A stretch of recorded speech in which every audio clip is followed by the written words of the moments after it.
கோகுலத்து கண்ணனாக குழலெடுத்து வருகிறான். கோகுலத்து பெண்களோடு கொஞ்சி விளையாடுறான். ஆயர் பாடி கண்ணனாக ஆடி பாடி வருகிறான். அலையில் ஆடி அந்த கண்ணன் குருவாயூர் வருகிறான். கிருஷ்ண கிருஷ்ண வாசுதேவ ராம ராம கிருஷ்ணனே, ஸ்ரீ குருவாயூரில் வாழும் கிருஷ்ண பால கிருஷ்ணனே.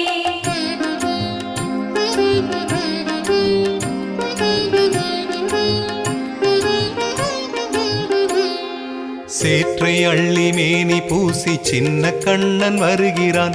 ஒன்று கூடி ஊரு தேட செல்ல கண்ணன் மறைகிறான்.